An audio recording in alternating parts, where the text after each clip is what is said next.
Dulu, Mang Darto hanyalah penjual bakso keliling biasa. Gerobaknya reot. Suara kreket, kreket, kreket seperti napasnya sendiri. Yang patah-patah. Dagangannya jarang laku. Kadang sehari cuma laku 3 mangkok saja. Setiap hari pasti sisa. Sisanya dimakan sendiri, atau dibuang sambil nahan tangis. Hidupnya keras. Istrinya kabur. Anaknya sakit. Dan utang semakin menumpuk.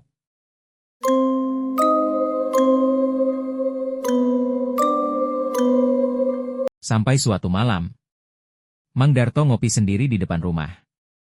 Mang Darto merenung dan sudah menyerah. Tapi bukan menyerah untuk mati. Mang Darto mencari jalan lain, jalan pintas yang bisa merubah hidupnya. Mang Darto masih ragu. Masih mempertimbangkan keputusannya.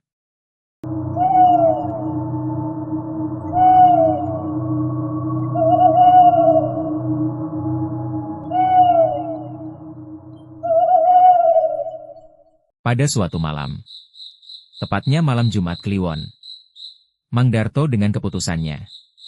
Mang Darto mendaki kaki Gunung Karang, sendirian. Dengan langkah dan jalan yang sulit. Serta jalanan dalam kegelapan. Mang Darto menemui seorang dukun tua di tengah hutan. Dari sulitnya jalan dan gelapnya jalanan, Mang Darto sampailah ke rumah dukun itu. Dukun itu duduk persis di depan rumahnya. Dukun itu bersila dan di dadanya ada api unggun kecil. Dukun itu kelihatan dingin. Pandangannya tajam. Senyumnya tidak manusiawi. Dukun itu berpakaian serba hitam. Dukun itu mempersilahkan Mang Darto duduk. Suasana malam itu sangat sepi. Tidak ada rumah warga lainnya. Cuma rumah dukun itu saja yang ada. Hanya ada suara jangkrik.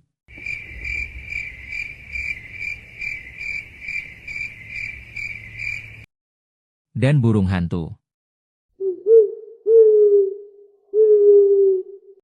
Suasana mistisnya kuat banget.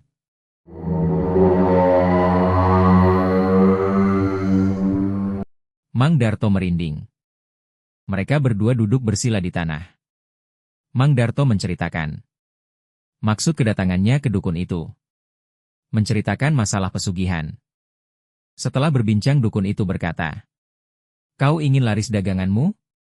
Kau ingin hidup berkecukupan?" Mang Darto menjawab dengan tegas, "Iya, aku ingin laris daganganku. Aku ingin keluar dari kemiskinan ini." Dari kesepakatan mereka, Mang Darto menyetujui persyaratan, serta resiko yang akan dialaminya. Ritual dijadwalkan besok tepat tengah malam. Malam berikutnya Mang Darto sudah berada di rumah dukun. Semua syarat sudah disiapkan. Dan malam itu pula perjanjian dan ritual dimulai.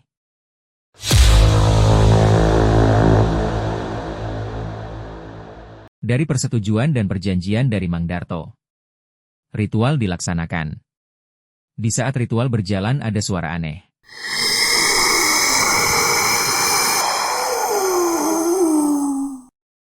Mistis dan horor. Dan ritual selesai sampai hampir subuh. Keesokan harinya Mang Darto jualan bakso seperti biasanya. Hari itu belum terlihat hasilnya. 3 hari setelah ritual itu, bakso Mang Darto berubah.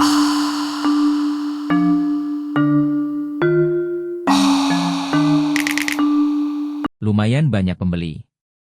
Rasanya luar biasa. Dagingnya empuk, kuahnya gurih, seperti yang bikin ketagihan. Dalam waktu sebulan, Mang Darto tidak dagang keliling lagi. Mang Darto cuma mangkal di pinggir jalan. Pembeli datang sendiri. Sampai antre. Singkat cerita, dalam waktu 6 bulan kemudian, Mang Darto bisa beli ruko di pinggir jalan raya. Warung selalu ramai. Setiap hari dagangan habis. Dan sudah mempunyai karyawan. Warung Mang Darto buka setiap hari. Tapi tiap malam Jumat Kliwon, warung itu tutup. Selang beberapa bulan kemudian, ada kejadian aneh dan janggal. Waktu itu malam hari. Setelah warung tutup, ada warga yang melihat gerobak Mang Darto mengeluarkan asap sendiri. Ada suara aneh seperti napas manusia.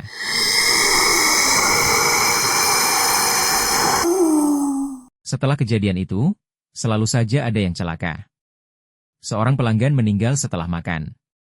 Kecelakaan di sekitar warung itu. Dan langsung meninggal dunia. Ada warga situ yang tertabrak motor. Semua terasa terlihat wajar. Tapi Mang Darto tahu. Dia tahu, mereka bukan korban biasa. Karena setiap kali gerobaknya miring ke kiri, artinya, tumbal sudah mendekat.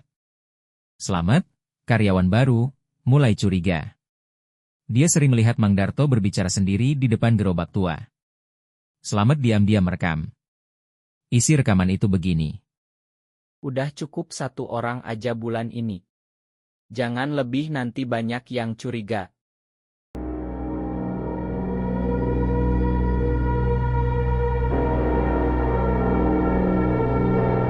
Setiap hari Selamat tidur di warung itu. 2 hari kemudian, Selamat meninggal dunia. Mayat Selamat tergeletak di ruang belakang ruko. Tubuhnya utuh, tapi matanya terbuka lebar. Lehernya seperti bekas cekikan. Warga melihat jasad Selamat heran. Warga bilang, kok gitu ya jasadnya? Kayak ada yang gak beres. 3 hari setelah kematian Selamat, warung Mang Darto terlihat semakin ramai.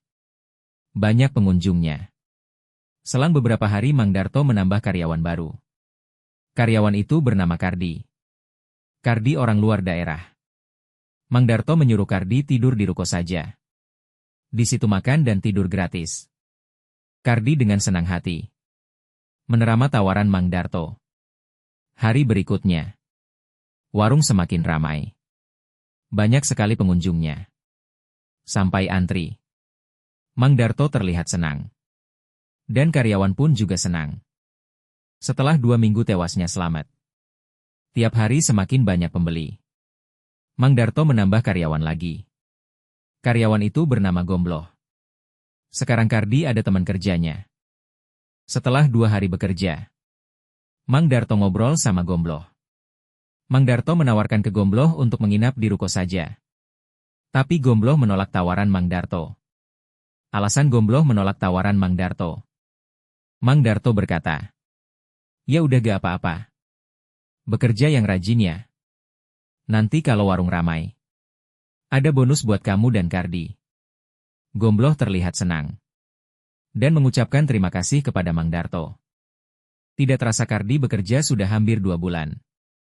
Selama Kardi menginap di warung itu, setiap hari biasa saja. Suatu malam Kardi mimpi buruk.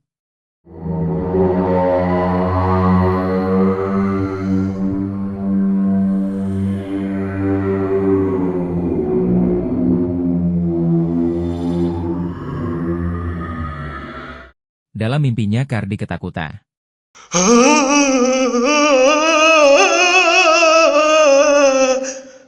Malam itu Kardi mimpi mau dicekik hantu. Sosok hantu itu berbulu dan hitam.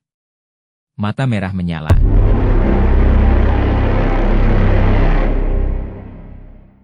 Sosok itu mencekik Kardi.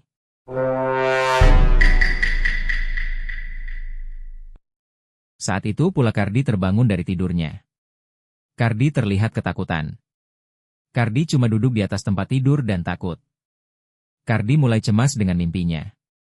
Setelah 2 hari dari kejadian mimpi Kardi, apa yang terjadi?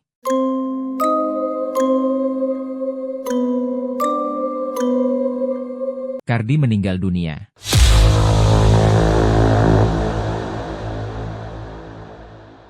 Kondisinya sama persis seperti Selamat.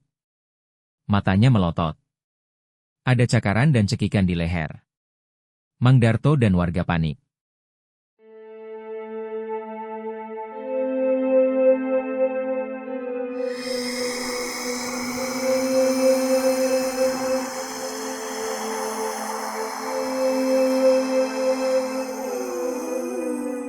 Singkat cerita, seminggu setelah kematian Kardi, Mang Darto juga ditemukan tewas di dalam gudang warungnya.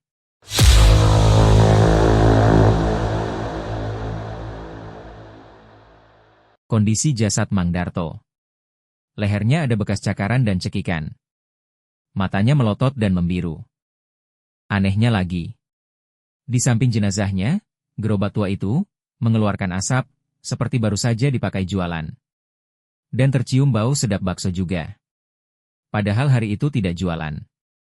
Hari itu pas malam Jumat Kliwon.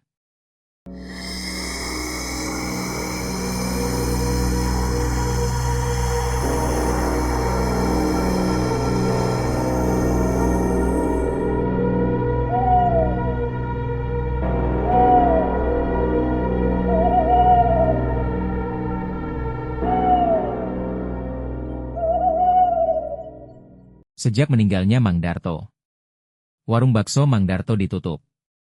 Warung terlihat sangat sepi. Tapi terlihat suasana mistisnya ada. Ruko dibiarkan kosong. Tapi warga ada yang bilang, setiap malam Jumat Kliwon, terdengar suara.